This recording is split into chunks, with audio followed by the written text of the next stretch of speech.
आज भारत में तमाम बाइक्स मौजूद हैं, कुछ अच्छी और कुछ बेहतरीन, कुछ कम कीमत की तो कुछ लाखों में। लेकिन इन सभी के प्रति लोगों की दीवानगी इतनी नहीं है जो कभी यामाहा RX 100 के लिए हुआ करती थी। यामाहा RX 100 एक ऐसी बाइक है जिसकी लोकप्रियता गुजरते दिनों के साथ बढ़ी है।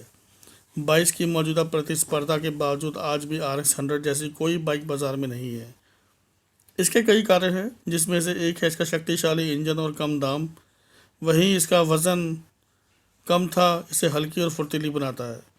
ये अपने ज़माने में रेसिंग दीवानों से लेकर कॉलेज के लड़कों सभी की फेवरेट रही है।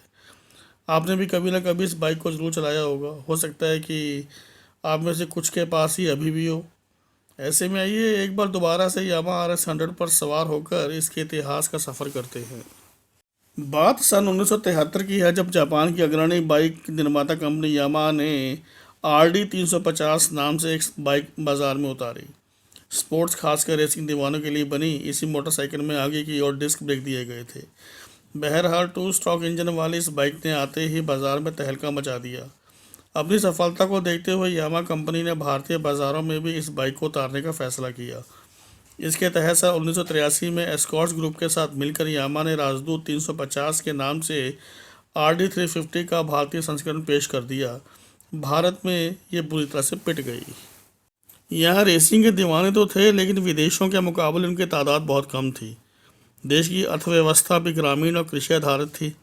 बाजार खुले नहीं थे, ऐसे में इसके महंगे दामों ने लोगों को इससे दूर कर दिया। इसके अलावा राजदूत 350 का माइलेज बहुत अच्छा नहीं था। कुल मिलाकर राजदूत 350 की बिक्री निराशाजनक ही रही। ये आम लोगों का ध्यान अपनी ओर खींचने में असफल साबित हुई। ऐसे में भारतीय ग्राहकों के बीच सस्ती और टिकाऊ बाइक की मांग ने यामा को अपनी और रणनीति पर पुनर्विचार करने को मजबूर कर दिया। उसी का परिणाम यामा RX 100 के रूप में सामने आया। इस नई बाइक के लॉन्च होने के बाद भी बाज़ारों में ऐसी अफवाहें थी कि इसका इंजन जो दिखाया गया है उससे काफ़ी बड़ा है। ऐसे में कई अथॉरिटीज़ ने इसके इंजन को खोलकर ये देखा कि क्या वाकई इसमें 100 cc जितना ज़्यादा का इंजन लगा है। बहरहाल ऐसा कुछ भी नहीं मिला। जल्द ही इसके भारतीय बाज़ार में अपनी पकड़ बना ली। इस बाइक का उत्पादन 1985 में शुरू हुआ, जब पहली बार जापान से 5000 बाइक को भारत के बाज़ारों में बिक्री के लिए लाया गया। अपनी लॉन्चिंग के बाद से ही अविश्वसनीय प्रदर्शन और आरामदायक हैंडलिंग के अलावा यह बाइक लोगों के भरोसे को भी जीतने में कामयाब रही। यामाहा RX 100 मोटरसाइकिल ने लोगों के दिलों पर राज किया है। यह सच में रेसिंग के लिए प्रेरित करने वाली बाइक थी। उस समय जब टू व्हीलर बाज़ार में चुनिंदा बाइक्स मौजूद थी, ऐसे समय में रेसिंग दीवानों ने जमकर इस रोमांचक मोटरसाइकिल का लुत्फ उठाया। इसमें 98 cc का 2 stroke air cooled single cylinder engine लगा था, जो इस बाइक को 7500 RPM के साथ 11 bhp की ताकत देता था। वहीं इसका वजन मात्र 98 किलो ही था। अपने दमदार इंजन की बदौलत 4 स्पीड गियरबॉक्स वाली यामाहा RX 100 100 किलोमीटर प्रति घंटे की रफ्तार के साथ दौड़ सकती थी। माना जाता है कि इसका हल्का वजन इसे रॉकेट की तरह से उड़ाता था। ऐसे में इसे एक नया नाम मिला, पॉकेट रॉकेट। ऐसे में ये कहना कोई अतिशयोक्ति नहीं कि ये बाइक सिर्फ दौड़ती ही नहीं थी बल्कि सड़कों पर उड़ती थी। यामाहा RX 100 की टॉप स्पीड गजब थी, लेकिन इसे ज़्यादा देर तक तेज़ स्पीड में चलाया नहीं जा सकता था। इसका हल्का वजन और बॉडी इसके संतुलन को बिगाड़ देती थी। एक और जहां इसकी स्पीड रेसिंग के दीवानों को अपना कायल बना देती थी, वहीं इसके चैन स्नैचरों को भी प्रोत्साहन दिया। ये एक संयोग ही था कि फुर्तीली स्पीड ने चेन स्नैचर और अन्य अपराधियों के बीच यामाहा RX 100 बाइक को एक लोकप्रिय वाहन बना दिया था। अपराधी क्राइम के बाद तुरंत वहां से रफू चक्कर होने के लिए इसका इस्तेमाल करने लगे थे। हालांकि ये तभी तक था जब तक बाजार में काले कलर की पल्सर नहीं आई थी। इसके बाद ब्लैक पल्सर अपराधियों के लिए प्रमुख वाहन बन गई। बहरहाल यामाहा RX 100 की शुरुआती कीमत लगभग 19,764 रुपये थी, जो आज के दौर में लगभग 60,000 रुपये तक पहुंच जाती है। मगर आज के मुकाबले में देखें तो 100 cc की कोई बाइक खरीदने के लिए ये एक बड़ी रकम है, लेकिन तब कम ही ऑप्शन थे, इस लिहाज से ये कुछ ज़्यादा महंगी नहीं थी। वहीं उस समय टू व्हीलर बाज़ार में 100 cc की हीरो होंडा CD 100 भी थी, लेकिन इसके मुकाबले उसकी बिक्री कहीं नहीं थी। लोगों ने RX 100 के प्रति एक अलग ही दीवानगी बना रखी थी। शुरुआत में यह 3 रंगों जैसे चेरी लाल, चेरी रेड जिसे बोलते हैं, मोरपंखी नीला और काले रंग में उपलब्ध थी। इसके बाद कई और रंग भी इसकी बिक्री में शामिल हो गए। यामाहा RX 100 इकलौती एक ऐसी बाइक थी जिसने 1985 से लेकर 1996 तक भारतीय सड़कों पर राज किया था। फिर समय बदला और ये कानून के घेरे में फंस गई। इस कारण इसका उत्पादन बंद करना पड़ा। माना जाता है कि कंपनी ने प्रदूषण के उत्सर्जन नियमों के अनुसार इस मोटरसाइकिल के इंजन में बदलाव नहीं किया।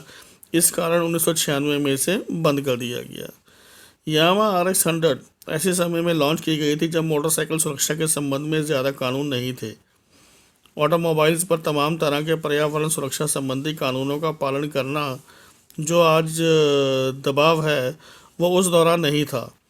माना जाता है कि यही वो सबसे बड़ा कारण था जिसकी वजह से यामाहा RX 100 की कीमत कम रही। यामाहा को मोटरसाइकिल के इंजन को पर्यावरण के अनुकूल बनाने की कोई आवश्यकता नहीं थी। इससे निर्माताओं को लागत कम रखने में मदद मिली। इसके विपरीत अगर वर्तमान स्थिति को देखा जाए तो पिछले 30 सालों में कई प्रकार के पर्यावरण सुरक्षा कानून आए हैं। इसी कारण ऑटोमोबाइल प्रौद्योगिकी में ही अविश्वसनीय विकास हुआ है। इस कारण मोटरसाइकिल सुरक्षा मानदंड कठोर हुए हैं। यामाहा RX 100 एक ऐसी मोटरसाइकिल थी जब वो सड़क पर चलती थी तो लोगों की नज़रें उस पर टिक जाती थी। बाइक का हर एक शौकीन शख्स इस मोटरसाइकिल को लेना चाहता था। हल्का वज़न, चलाने में आसान और इसका दमदार इंजन लोगों को अपना दीवाना बना लेता था। RX 100 मोटरसाइकिल उन सभी लोगों को उत्साह में लबरेज करती थी जो यात्रा के रोमांच पर जाना चाहते थे। कंपनी ने अपनी इस बहुचर्चित बाइक को बनाना भले ही बंद कर दिया हो, लेकिन आज भी आपको यह मोटरसाइकिल भारतीय सड़कों पर फर्राटा भरती हुई नज़र आ जाती है। आज भी बाइक के शौकीनों के लिए यामाहा RX 100 एक दमदार मोटरसाइकिल है। बाइक के दीवानों ने इसे अपने हिसाब से मॉडिफाई किया है और उसी शान के साथ सड़कों पर की सवारी करते हैं।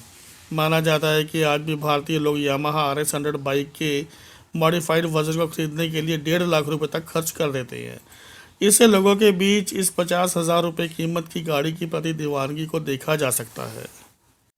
यही नहीं, भारतीय फिल्म इंडस्ट्री में भी यामाहा RX 100 का बड़ा पैमाने पर इस्तेमाल किया गया है। भारत के मशहूर अभिनेता रजनीकांत अपनी एक फिल्म काला में इस बाइक के सहारे गुंडों की धुनाई करते नजर आते हैं। वहीं इस बाइक के नाम पर तो दक्षिण भारत में भी तेलुगु फिल्म RX 100 भी बन चुकी है। इसके अलावा भारतीय क्रिकेट टीम के पूर्व कप्तान महेंद्र सिंह धोनी भी इस बाइक के बड़े शौकीन माने जाते थे। इनके पास आज Confederate, Hellcat, Kawasaki, Harley Davidson, Royal Enfield और डुकैटी जैसी लगभग 11 बाइक्स हैं। लेकिन इनकी पहली बाइक यामाहा RX 100 ही थी। यामाहा RX 100 को इन्होंने आज भी अपने सीने से लगा कर रखा हुआ है। धोनी ने सन 2003 में अपने दोस्त से इस बाइक को ख़रीदा था। अगर आपके पास भी रोमांस से भर देने वाली ऐसी कोई बाइक है तो अपने अनुभव नीचे कमेंट बॉक्स में हमारे साथ शेयर करें।